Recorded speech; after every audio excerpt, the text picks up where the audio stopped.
All right. I'm just going to move this and then you can move it back.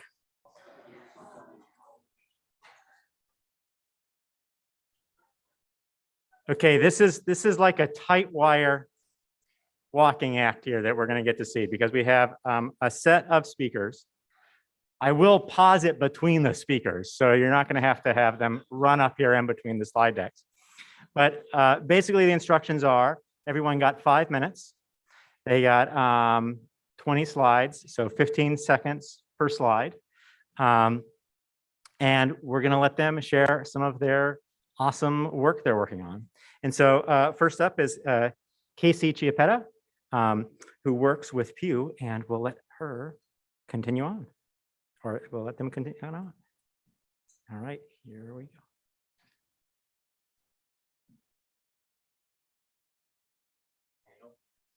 Give it a second. 15 seconds after.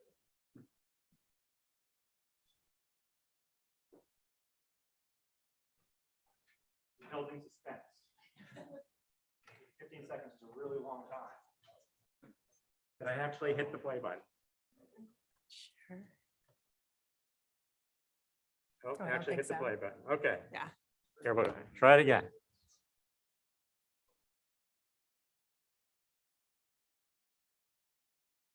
And a 3. Thank you all for coming.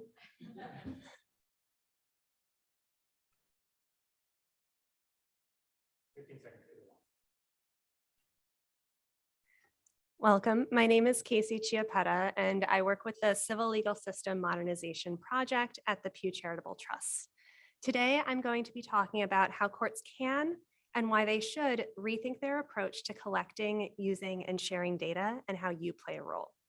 Analyzing court data can show what's not working. With data from the Michigan courts, we found that only 10 plaintiffs file 71% of all debt collection cases in Michigan, markedly higher than neighboring states. We also found that these lawsuits disproportionately impact those living in majority Black and low-income neighborhoods. People living in Black neighborhoods had higher rates of default judgments and were twice as likely to be sued than those living in majority white neighborhoods, even when accounting for income. This may be due to racial disparities in access to credit, meaning loans with higher interest and less favorable terms. To address this, we're working with the court to identify alternatives to litigation, manage these lawsuits better, and work with consumers to address barriers to participation. But we could only identify these issues and solutions with court data, and we want to see more data-driven solutions for how courts can improve how they serve their constituents. To do this, we're pressuring courts to meet a new, higher standard of openness. We're doing this through our modernization framework, which outlines the principles, goals, and outcomes a court should be aiming towards. We think that courts should be open, effective, and equitable. And a key piece of being open is sharing data with third parties, such as yourselves. So why should courts care about sharing data with you? It allows them to respond to problems in a data-informed manner, enhance public trust, make informed funding decisions and support grant reporting, and further improve their data quality.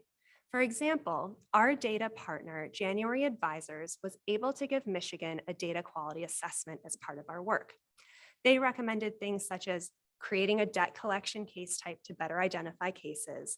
And they also found that one top filer, Portfolio Recovery Associates, was spelled 462 different ways.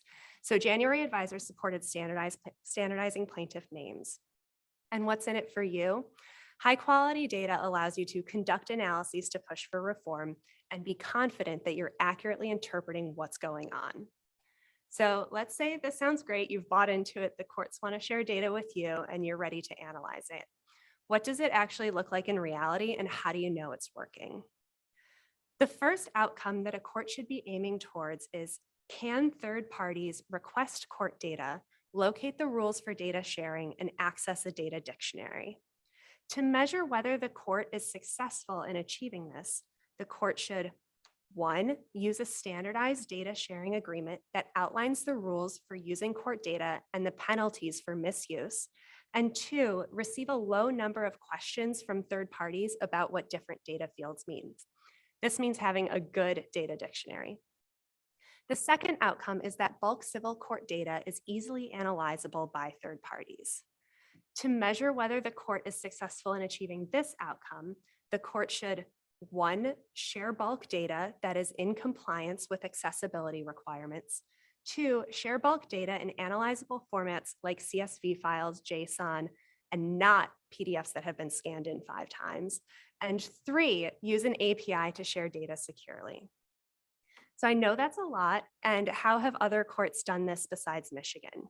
Some states share it directly with researchers, like Michigan shared it via CD-ROM, others do it through an API, some through a portal like Connecticut, and some make it scrapable. The Justice of the Peace Courts in Harris County, Texas is one of those jurisdictions. They allow bulk downloads and thus data scraping. January advisors use this data to inform legal aid outreach and how the county spent rental assistance funds. January advisors pulls court data, aggregates it, cross-references it with landlords in the state's rental assistance program. They then upload this information to a server for 2 legal aid organizations and provide the data directly to the county to help them deploy ERAP funds. At the end of the day, we can only do this work with access to high-quality court data. We can improve the civil legal system and its transparency to see how courts and their policies are meeting the needs of their constituents. To get involved, you all can continue to work with courts to show them what they can learn by looking at their data, read and share our forthcoming toolkit on court openness and our guide to modernization, get on our distribution list and talk this project up. If you scan the QR code, it will send an email to me so you get on our distribution list. Thanks.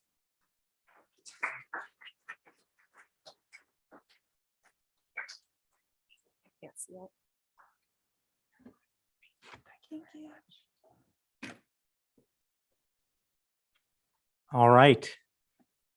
Up next, Brittany Hill from Theory and Principle. And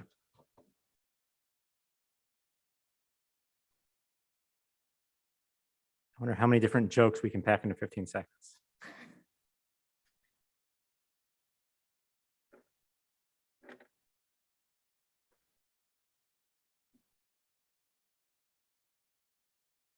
Zero.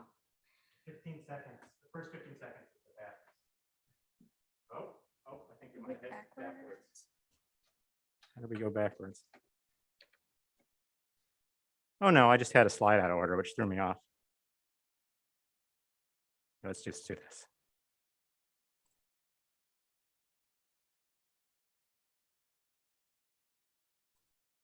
Hi, my name is Brittany.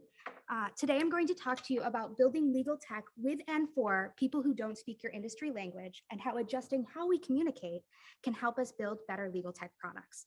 I'm a product manager at Theory and Principle. For those of you who aren't familiar, Theory and Principle is a legal tech design and development studio that works with nonprofits, law firms, and legal technology companies to design and build innovative digital legal products related to law and justice.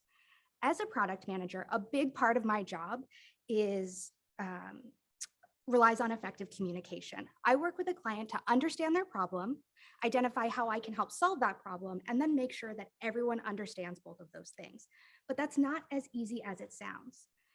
As we see greater adoption of technology in the legal industry, it's important to keep in mind the diversity of the group that we're working with or building for. Let's imagine that everyone in this room is working with me to build and design a law help site to provide legal information to the public. I'll be the product manager. Some of you can be on my team as designers or developers or QA engineers, your choice. The rest of you can be lawyers that work for the client. In this group, there are people who speak tech but don't know the difference between malum in se and malum prohibitum, while others know the ins and outs of legal processes, but nothing about the software development process. And the people we're building for may not know either. So what do we do? Well, we could send everyone to coding bootcamp and then to law school, but that could be expensive and it would solve the wrong problem.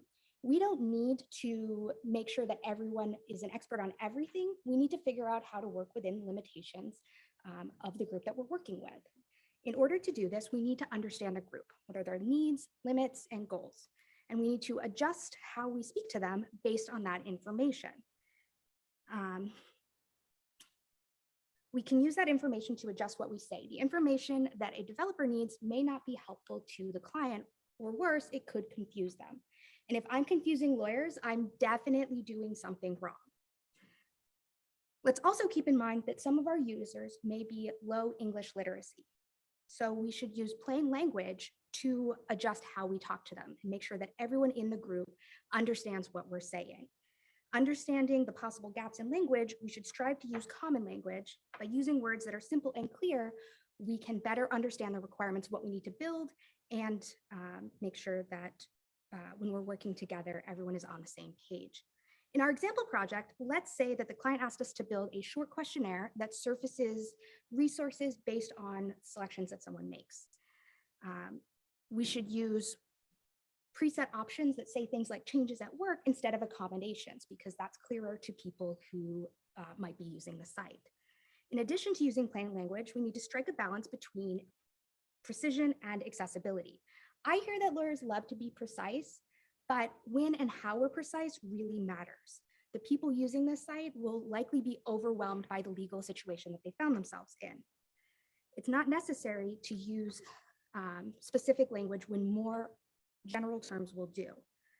Say the client told us that they want the buttons for the preset options to be dark blue. The client doesn't need to be more specific than that, but designers, you'll need to provide that exact hex code to the developers so that they can implement your designs. When we're talking with the clients, we should still say dark blue because that's easier to conceptualize than 00008B, and it's easier to say. In line with that, we need to prioritize and clearly organize information. Theory and principle can help a legal organization build a pretty easy to use and up to code site. But if someone easily finds a wall of text that they don't understand, they're still going to be frustrated and confused. So ask yourself, what does my audience want to do? And then provide just the information that will help them with that goal. For example, when I explain our product development process to our clients, I explain just the information that will be helpful to them. I think this might be paused. That's fine. I provide just the highlights. I tell them we're going to build your site in the, we're going to build your site in the staging environment. That's where we'll build, test, and review the changes. And then we'll move approved work to the production environment. That's the live site. I don't need to explain how we set up repos, manage merge conflicts, or anything that a developer might need to know. And I understand the need to be thorough. And I think that lawyers feel that need more than the general public. So if it's really painful for you to exclude information that's not necessary, but might be helpful, let's do that. But let's put that information below the necessary information and clearly identify that as secondary information. So by using plain language, balancing clarity and precision, and prioritizing information, we can build better legal products. The people involved in building will have a better idea of what they need to build, and the people who will ingest that information will be empowered to engage with the legal process. Thank you.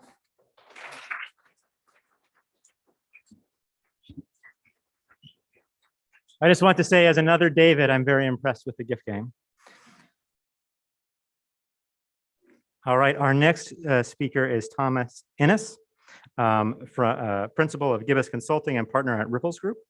And I'm going to try really hard to make it just effortlessly work this time. So let's go. 15 seconds starting. Right, touch the button. Yeah, that's the key. All right. Awesome. So I'm Tom Innis with Gibbous Consulting and the Ripples Group.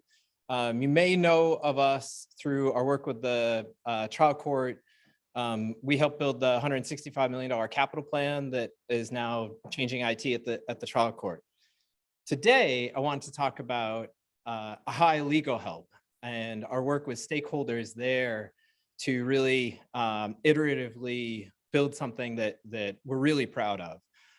In 2015, the Supreme Court in Ohio said, brought together an Access to Justice Commission, a task force, and we needed to respond to the increasingly digital world that our pro se litigants are dealing with, and information to help them navigate the court system, help them better respond to their legal needs, because the court wasn't there yet, and continues to struggle in terms of how do we enable pro se litigants coming into the system. So we looked at different sites that were available, looked at what were the common features, the common information, and we saw that there were a lot of hits and misses, that some worked really well, but it was really somewhat dependent on the team itself. So there were some we really wanted to model, but we knew that to get this right, we needed the village. We needed to expand not just to the team that was working on this, but really build a steering group that this is actually Columbus, Ohio. In the center is the Supreme Court, and bringing together attorneys from high-powered law firms, bringing together libraries, bringing together community organizations, domestic violence organizations, bringing them all together to figure out how do we meet the need, and how do we create a site that's going to be helpful. We did a survey. They affirmed what we were thinking in terms of the basics of building a portal, making sure that we've got value to low income and high income, that it becomes a normative, but we needed help setting up the organization and really helping deal with some of the legal questions, such as how do we balance that legal advice versus legal information, which we're still challenged by, but then also figuring out how do we engage users and how do we ask them what they need. So we actually did a survey of over 700 low-income Ohioans to understand what their needs, what they wanted to see in a site, and create the content that would work for them. We also had them do A/B testing. We actually went to a court service center, had them use different versions of the site to help inform how do we get there? What are the different paths? What's the best path to get to the information they're looking for? The primary thing was it had to be mobile first. It had to be mobile friendly, because this is how people find information. So we were able to take that back to our steering group. We were able to build a coalition, and really the Ohio Legal Help team has been amazing at building a coalition of stakeholders, expanding the village of people that are helping inform the site, and helping build something that continues to iteratively grow and expand. Every year since it launched, the team has been able to beat the expectation in terms of number of users. We're still hoping for that 1 million people per year. Still dealing with the funding challenge, but again, as we increase that village, as we increase getting their feedback and getting people to vote with their feet, the team has really been able to build something pretty incredible using all that information. The Pew, thanks Pew, identified Ohio Legal Help as a national leader in providing information. And this has really helped us, again, gain credibility, again, expand the village, and go through now the next round of building, of thought work, of now we're creating another strategic plan and figuring out who are those Ohioans that we haven't reached? What are those pockets? And so the next thing on the plan is how do we inform from like a medical model of going into the community, faith-based organizations, barbershops, how do people get information? How can we get legal help then into those areas of access? So I really encourage you to all check out the site. It's pretty incredible. Bring it up on your phones, ohiolegalhelp.org, and check out what the team has been able to build.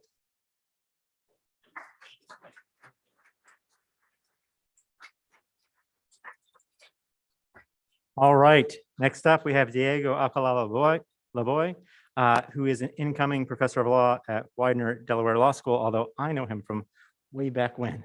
Um, So here we go.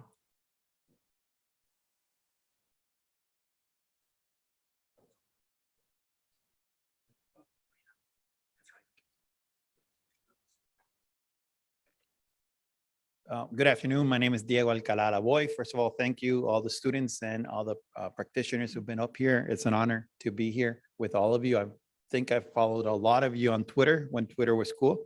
I hope that somehow we continue to talk. As mentioned, I'm going to be a professor, which is weird because someone is going to pay me for that. But my day job is actually criminal defense attorney, primarily working as court-appointed counsel in federal cases and in state cases. Beautiful pictures of our federal district court and our Supreme Court of Puerto Rico with a pool at the bottom right. But at night, I've actually dabbled a little bit in legal tech and different technologies and try to, no, I'm not Batman, but I do try. I try to build a marketplace for the legal industry called Tiago. I built chatbots to help my legal criminal law practice. And I use Afterpattern, which is run on the same system that we've been discussing to do internal document flows for my practice. With the help of Amanda Brown, we did a COVID relief letter to renters. And I try to build an easier way to file for protective orders in Puerto Rico. But my day job, as I mentioned, is criminal defense attorney. I had the opportunity to work on an amicus brief with the Puerto Rico Criminal Defense Lawyers Association, which we examined the way the U.S. Attorney's Office in Puerto Rico was charging particular case of conspiracies for drug trafficking. Now, specifically, we were looking at indictments with more than 10 persons from the years 2006 to 2016. And it was the first time we worked with a particular group of experts outside of the legal industry. In this particular case, we work with the Institute for Quantitative Study of Inclusion, Diversity, and Equity, which is built or formed by professors in computer science and other sciences, not attorneys, that are eager and are out there hoping to work with legal professionals or anyone working on social justice issues. Our report basically identified a little bit over 7,000 cases during that year span. And that represents a total of a little bit less than 2% of the entire docket. But if we look closely, that represented over close to 16,000 people being charged. But when we look at the bottom statistics, that's pretty much 27% of all the people charged in that period of time were actually accused of participating in conspiracies in public housing projects, public housing buildings, and impoverished areas in Puerto Rico. So although it represents less than 2% of all the cases filed, the amount of people charged and actually going through the process is significant. Now, the analysis, we determined that those locations are matching them with the census tract are 10% poorer than the rest of the population, higher unemployment rate, and lower graduation rates. So obviously, I got mad and started reading. So I found abolition. And basically, the way I define it is, no matter systematic issues in criminal law, it's identifying what is out there that creates these imbalances and oppressive systems that keep certain communities in positions of powerlessness, but while at the same time creating new systems in which we can guarantee human security. And I define human security as access to housing, education, employment, medical access, right to dignity.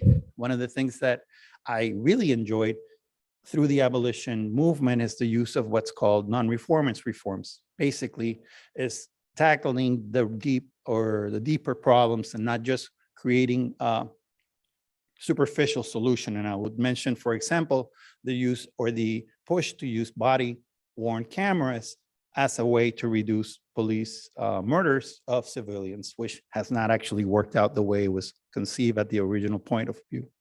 Now, going back to my practice in criminal law, I see how the government is using technology. We have ShotSpotter, we have Celebrite, which downloads everything that can be downloaded from any electronic device.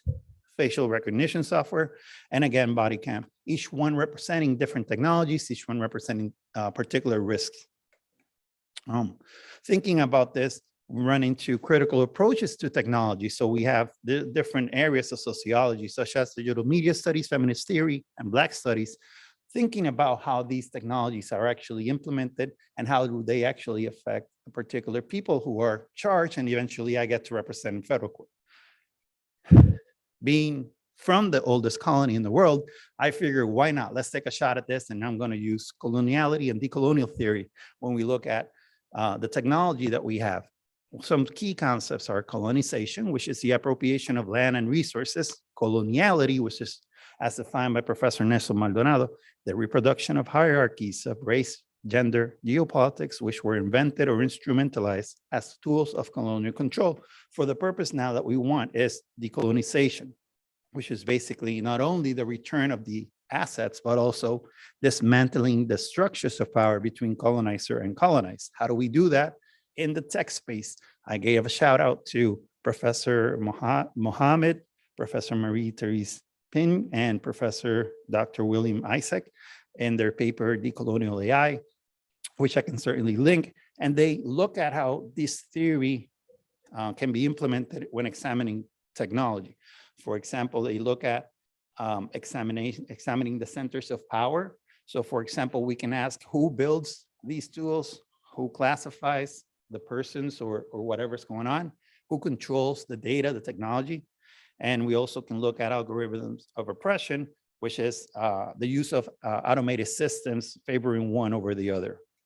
Finally, when we look at how to implement these, we look at tools or methods in order to shift the balance of power. One alternative would be the counter-narrative approach, which is popularized also by critical race theory, which requires you building from the ground up, from the community up, through people's councils, worker councils, and the examples provided by indigenous communities. There's also a need to do interdisciplinary approaches to problem solving. So lawyers will not be able to fix everything that lawyers encounter. So it's important that we actually include in our teams others.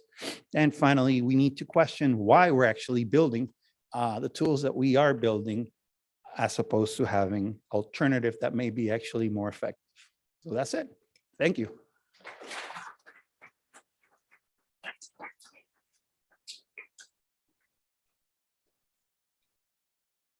All right, up next is Darrell Malone, who wears many hats, but I think today he's going to be speaking as founder of the National Police Data Coalition.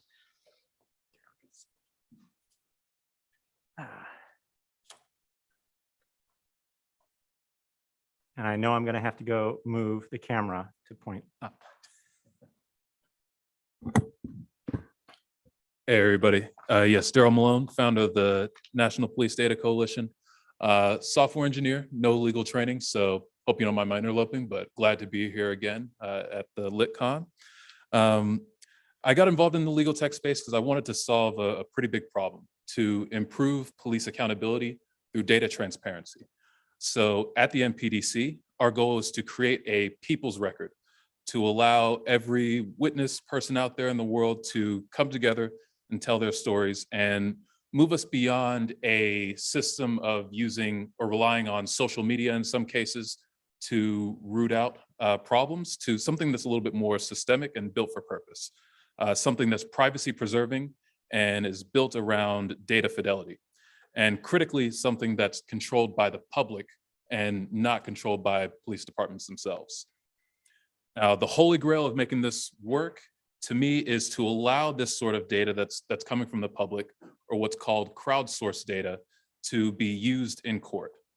We want the data that's created by the people to be used in their own defense. And that means it needs to be able to be considered to be equal to the data that's created by police departments, which is a pretty tall order. Currently, as you all probably know, crowdsourced data is a little bit tainted and considered untrustworthy in a lot of courts. So how do we fix this? It comes down to a few key elements, the first of which is data provenance. That means having strict rules around metadata that expresses the source of information, as well as the chain of custody and how it's been transferred from the people to the courtroom. With data in today's world, I think that that's something that's achievable, even if it is difficult. And in fact, I think it's going to be necessary in a world where generative AI has the potential to really shift our belief in video and photographic evidence, and one where, let's remember, there's already limited trust in public institutions. Now, another piece of this puzzle is multi-party corroboration. That means, in addition to just having the metadata that denotes where data came from, you also have some information from a third party that tells something about the data that you have stored. This could be something as simple as a hash that shows something hasn't been altered, or it could be a record at Google that we can pull that shows that a camera that took a picture actually was located where the picture was taken. Now, the third thing that we feel is important is to have cloud-based data enrichment. That means that you have the data stored in such a way that other people can have access to it and be able to make annotations. Experts who are working in the field are able to enhance the data that is being stored and used. Now, in the world of police conduct, this could include you find folks in the room today, as well as those you may work closely with, medical examiners, private investigators. But I feel it also includes people who right now are more removed from the system.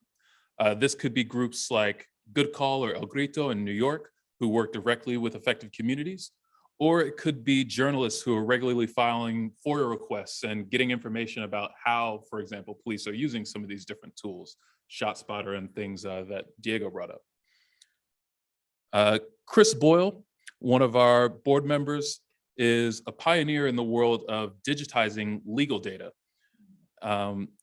Now, by adopting a system in the New York County Defender Service that's been made available to their attorneys, different people within the firm are able to use this process to annotate data and alert experts within the firm to cases that they may need to be aware of and get involved at. This has really made their process much more efficient. It's radically transformed the efficacy of the Defender Service and how quickly they're able to handle things as a group, as a team. And at the NPDC, we want to scale this process up. We want to connect the attorneys and those who engage with the courts directly to people in the community who can provide additional context and information about their casework. In addition to being able to look up work that has been done by other attorneys in the Defender Service, I want Chris's team to also be able to discover trends that may have been uncovered by 50A reporting in New York, or video footage captured in the field by El Grito. And I want to include civil rights attorneys in that process as well. In conclusion, I'd like to ensure that data captured by the public can have a durable and positive impact on police conduct. And I want to leverage trusted sources of information to bring data from the people to the courts. But we need your help. We've just recently kicked off our crowdfunding campaign to bring this project to fruition. I would love to talk more with you all, and we're doing a lot of user research to understand how people might use some of these tools and how best to build them. So yeah, we'd love to have you reach out. You can reach out to us on the website there, and the link also goes to our crowdfunding campaign. So yes, we'd love to have your support, and reach out and talk to me.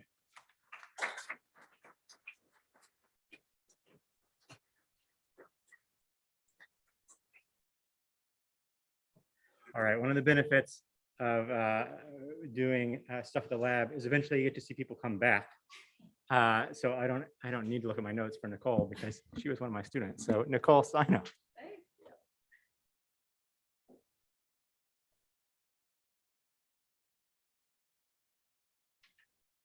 Got a lot of tall people here.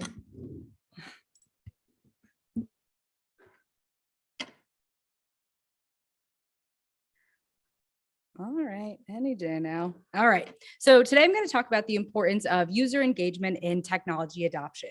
Now, we've heard a lot about a lot of great things being built, not only here, but outside of the law school.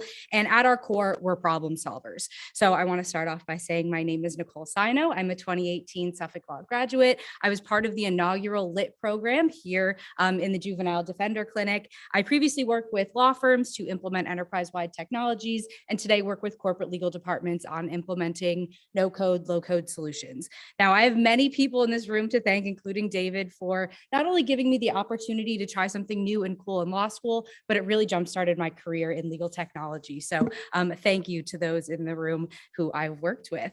Now let's get into the bulk of what we're talking about today. So 70% of changes fail. This includes changes related to corporate restructuring, changes related to your personal life, and technology implementations. Now there's a lot of contributing factors to this, but I do find that this tends to ring true. So why are these implementations failing? Well, there's a number of different reasons, but I find that the biggest one and the one that's easiest to overcome is lack of user engagement. During my time as a consultant, I've worked with companies and I've worked with law firms to see them build and implement technologies, some even mandatory technologies, without speaking to a single person who's actually meant to use that technology. And trust me, I get it. I've been excited, I've been eager, I've been ready to build something that I really thought could bring that value. But just because you build it doesn't necessarily mean they'll come. So this is all really related to adoption and change management. We want to make sure that what we're building is actually being used. So I believe there are 3 ways to engage users to get maximum adoption. The first is to talk to people. This one's obvious. I've led hundreds of requirements gathering sessions, and these sessions really validate or rid you of any assumptions that you have about a particular problem.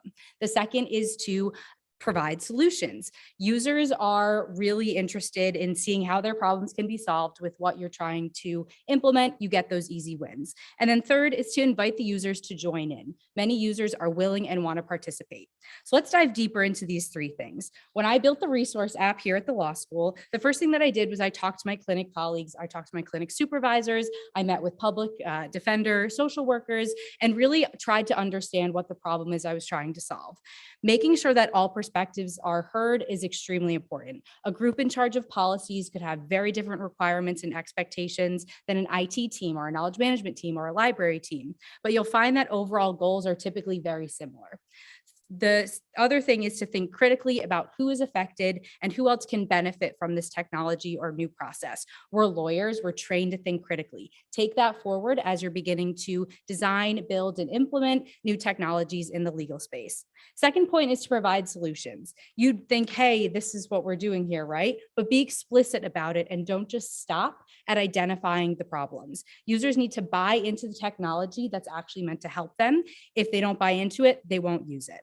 I worked with law firms to redesign big pieces of technology such as document management systems, and law firms are very conscious of adoption in this space because these technologies need to be used to meet security policies and also to collaborate internally.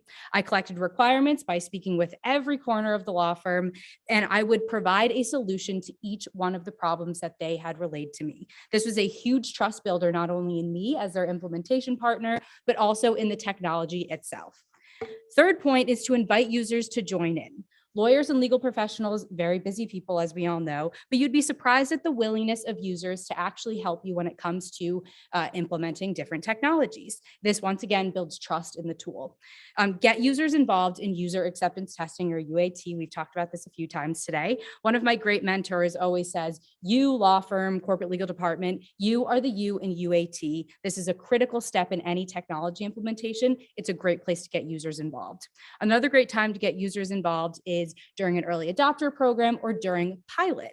And this is great to ask for volunteers, get people involved. They're likely in a unique position to provide some real feedback on what's going to be drawn out to the broader group. And the last thing I want to leave you with is to get curious. Get curious about who you're designing for and what you're designing for. We're problem solvers, and this is what we do. And we're leaders in this industry, and there's nothing we can't solve without having a little bit of curiosity. And what I want to do is just thank you all so much for your time today. This has been a really great journey for me, and we're all just at the starting point here. So that's what the picture is. And I look forward to seeing all of the great work that you do. Thanks.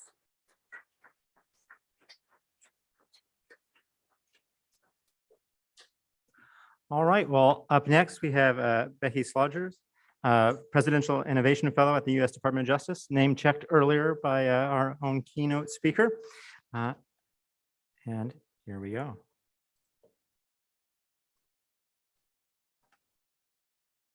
Awesome. Thank you, everyone.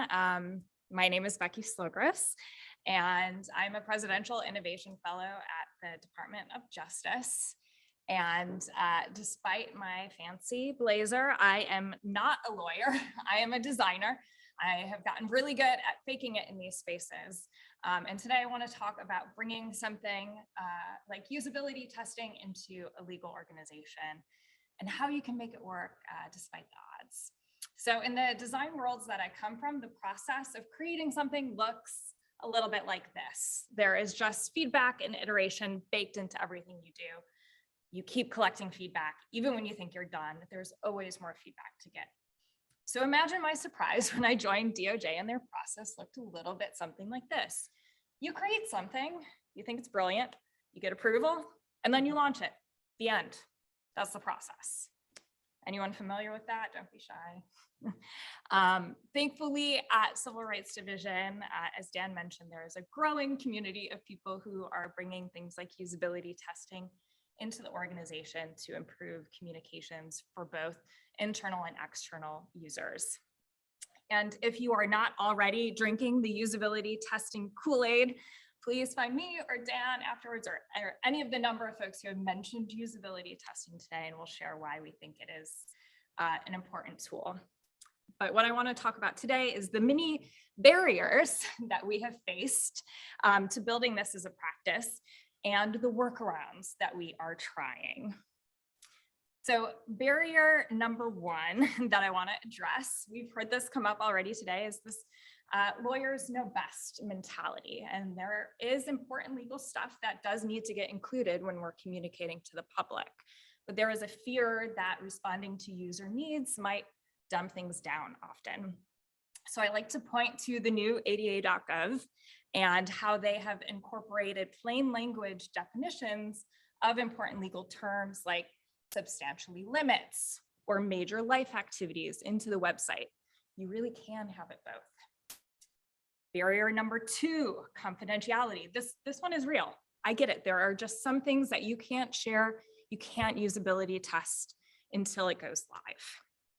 So here we encourage our DOJ colleagues to phone a friend, AKA reach out to someone within DOJ, preferably someone who doesn't know the content that you're sharing with them, and test it with them, because really any usability testing is better than no testing. Barrier number three, I don't have time. This is real. Lawyers are busy. I know. I understand. Our workaround here is to point to the Nielsen-Norman group and their research that you don't need to talk to 100 users. You don't even need to talk to 20 or 10.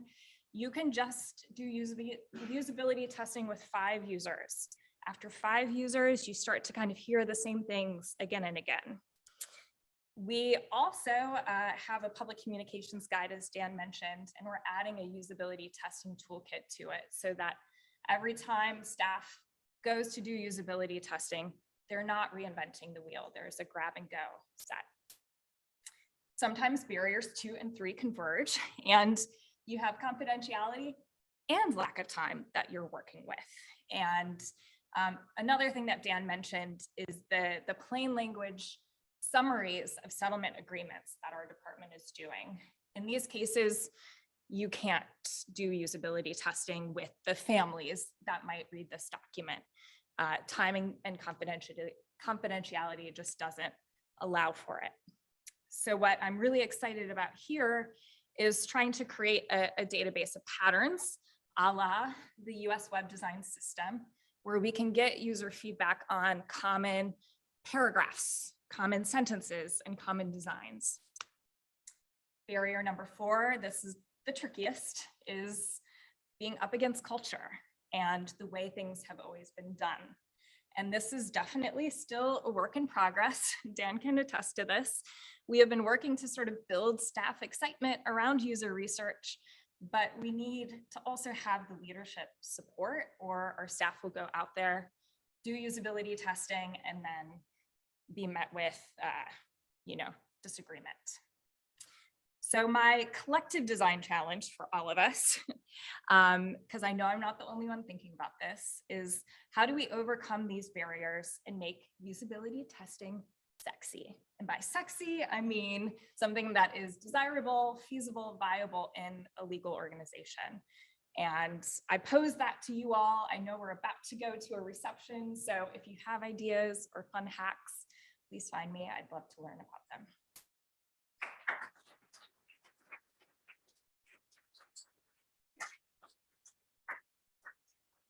All right, we are exactly on time.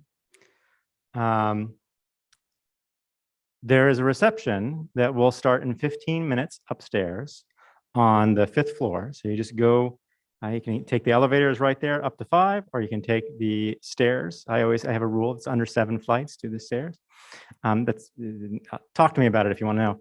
At the reception, I'm going to give a talk about AI and the lab. Don't you want to not miss that? Just come get the free drinks and food, okay? I'll see you up there in 15 minutes. And if I'm losing any of you, thank you for coming. Thank you to all of our speakers. Thank you especially to our students. And thank you to you all as well.